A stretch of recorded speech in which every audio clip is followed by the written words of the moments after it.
Hey everybody, thanks for stopping by. In the last video we covered some of the basics of setting up your reef tank. When we left off, the tank was cycled with 2 clownfish, and we were just starting to see the first diatom bloom on the rocks and sand, signaling the arrival of the ugly stage. Well, here it is. As you can see, the sand is no longer bright white, and the rocks have turned brown. This is the diatom bloom that comes at the end of the cycle. Don't panic when this happens. It is a natural progression of a maturing tank. The good news is that we don't have to live with this stuff for long. There are creatures that we can add to the tank that will eat the diatoms and return your tank to its former glory, at least for a few days anyway, until the green shit starts growing. So let's talk about reef janitors. Perhaps the most important part of the cleanup crew is something that most people don't really think of as reef janitors: copepods and amphipods. A healthy population of pods will not only help keep your tank clean at the microscopic level, but they are also a great food source for the livestock in the tank. It is a really good idea, especially if you start with dry rock, to seed your tank with pods once your tank is cycled. Shortly after my tanks are cycled, typically I will do a large water change of 30 to 40% and seed the tank with pods and feed them with phytoplankton. It only takes a few weeks to establish a significant population of pods that will inhabit your rocks, sand, and filtration chambers. I used copepods from a company called Aqua Edibles in Illinois. The phytoplankton I used to feed the pods is a product called PhytoFeast from reefnutrition.com. I highly recommend PhytoFeast. It's great nutrition for your pods, your microfauna, and your corals. Now let's talk about tackling the green algae blooms. Green algae typically comes in the form of hair algae and green film algae. One thing I've noticed when using dry base rock is that you always get this bright lime green coating on your rocks. It is a hard calcareous algae, and I've not found anything that will eat it, so it's really nothing to worry about. Coralline algae will grow over it in a few months anyway. If anyone knows the correct name for this type of algae, leave a comment below. I've got a sneaking suspicion that lime green looking shit is probably not the correct scientific nomenclature. Snails will make quick work of any film algae on the glass and rocks. My favorite snails for this job are, in my opinion, the pound for pound best snail you can add to your reef, the banded trochus snail. Trochus snails will eat diatoms, film algae, some hair algae, detritus, and even cyanobacteria. I can't stress this enough. If I could only put one type of snail in my reef aquarium, it would be the banded trochus snails. Trochus snails are hardy, they live for years, and have voracious appetites. And unlike other snails, they can flip themselves over if they fall on their backs, and if you hit on hard times, they make a great soup. No, I'm just kidding. Don't eat your trochus snails, but do get them for your reef. Trochus snails will also breed in your tank. It's cool to watch them spray out a cloud of eggs into the water. Almost all of them will be eaten by your livestock or absorbed into your system. But every now and then you might see a new baby trochus snail doing its thing in your tank. Now with such a light bioload in this tank, 4 or 5 trochus snails are plenty. As your bioload grows, you can always add more. Now the undisputed heavyweight champion in the hair algae eating class is the Mexican turbo snail. The hair algae got pretty thick in places in this tank, but it only took about 3 days for 2 small Mexican turbos to strip it clean. I've not seen a speck of hair algae since. Now the caveat with this species is that they can grow really big and become bulldozers in your tank. If these snails start knocking over frags and disturbing the rock work, I'll just give them away or move them to a larger tank. For now, they're doing a good job on the glass and rocks, so I'll just let them do their thing. I can't talk about reef janitors without mentioning these pre-packaged cleanup crews. If you haven't yet, at some point you will visit your local fish store or an online website wanting to sell you pre-packaged cleanup crews. Invariably, these will include too many of a useful species and entirely too many of a species that you don't need. Almost every one of these cleanup crews will include several hermit crabs. Hermit crabs are omnivores, which means that when they've eaten all the available algae in your tanks, they'll start eating all the shit you don't want them to eat, namely your snails. I get a kick out of these companies that offer replenishment packs. Do you know why that is? It's because once the crabs have eaten up your snails, you'll need to replenish them. and it will be often, as long as you keep putting hermit crabs in your tank. Most companies will offer to sell you extra shells for hermit crabs as they grow. I assume the thinking is that hermit crabs are such benevolent souls that they wouldn't dream of killing your snails and taking their shells. It sounds good in theory, but don't fall for the okie doke. Hermit crabs suck, and they will eat your snails. I stopped putting any kind of crabs in my tanks 20 years ago and haven't missed them even a little bit. The other kind of crab that's usually included in a cleaner package is the emerald crab. Not only are these things uglier than ass hair, but they are a menace. Yes, if your algae is out of control, they'll eat it. They'll also eat your snails, coral tissue, small fish, shrimp, your watch, your sunglasses, and your shoes. I've heard so many people tell how their emerald crab was a model citizen. Then one fine day they woke up and it had eaten half of their tank. If you put one of these monsters in your tank, don't be surprised if you wake up one day missing furniture.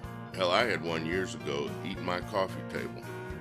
If I were you, I would not put an emerald crab in my tank, or any other kind of crab for that matter. Another thing that's often included in these cleanup crew packages are some type of starfish. I don't recommend any species of starfish for your reef aquarium. Starfish of any variety are eating machines, and chances are they will just starve in your tank. Some will starve more slowly than others. Keeping them long-term in a reef aquarium is difficult to do. They should probably just be left in the ocean. Now let's talk some more about things you do need. My favorite snail to just sit and watch is the tiger conch snail. Don't confuse these with its cousin, the queen conch, that most people are familiar with. The queen conch can grow to more than a foot long, and it's really not suitable for a reef tank. The tiger conch only gets 2 or 3 inches long and is a great choice for a sand sifting snail. They won't do anything for your rocks or glass, and they'll stay strictly in the sand. But they will do an amazing job of stirring your sand and keeping it clean of algae and detritus. They also have these human-like eyes on the end of long stalks that rotate 360 degrees, and they will keep an eye on you whenever you are near the tank, and they will follow you as you move around the tank. From time to time, conch snails will bury themselves in the sand for days or even weeks at a time. Don't freak or disturb them if you see them do this. It's normal behavior. This conch was all over the place eating the diatoms off the sand when I added him. After a few days, he buried himself in the sand and didn't move for about 3 weeks. Now, once he finally resurfaced, he has been extremely active and doing his thing for several weeks. He just constantly does laps around the tank. For a tank this size, you won't need more than one conch snail or they won't have enough to eat. But you really should get one of these for cleaning diatoms and dookie off your sand and keeping your sand bed turned over. Conch snails are hard to beat. I also recommend Nacerius snails for your reef, in particular Nacerius vibex snails. These snails are strictly carnivores. They will not eat any type of algae. But what they will do is eat any leftover food in the tank and fish dookie and other detritus in your sand. Nacerius are also called zombie snails. They spend all their time buried in the sand with their long snouts sticking up from the sand bed. Just as soon as they smell food in the water, they will emerge from the sand and glide quickly to their food source. I love watching them all emerge at once when I feed the fish. They really do look like a pack of zombies craving flesh. I have 5 Nacerius snails in this tank, which is plenty for now. I'll probably add a few more as the bio load increases. I also keep Cerith snails in my tanks. Ceriths are good utility infielders. They really don't excel at any one thing, but they do an adequate job at a lot of things. They eat algae and detritus, and they can be found on the sand bed, on the rocks, and also on the glass. The best thing about Cerith snails is that they will eat the algae on the glass that grows at the sand line. That is sometimes difficult to remove with magnetic algae scrapers. I have 8 Cerith snails in this tank as they're small, but they seem to do a good job and stay busy. The last type of snail that I have in this tank is the dwarf Cerith snail. They're only like 1/8 to 1/4 inch long, but they're the busiest little snails I've ever seen. I think I paid $3 for 30 of them online, but when they arrived, I had like 150 of these little jokers. As soon as I dropped them in the tank, they all headed for the front glass and raced to the top. If you've got a decent buzz on, try speeding up the video and watching the snail races. It's a trip. Now, as far as these snails go, I've found them to be an excellent addition to the tank. For the most part, they are nocturnal. Most of them spend the day buried in the sand, but when the lights go out, they are all over the place. You can see packs of them on the glass, the rocks, the sand, the wave pump, and return nozzles. A few of them have made their way into the overflows and are living happily in the rear filtration chambers, keeping them clean. The great thing about the dwarfs is that they can fit into the tiniest holes and cracks that larger snails can't reach. I would recommend them for any reef tank.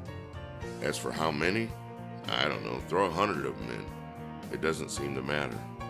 The last thing I want to touch on is water circulation.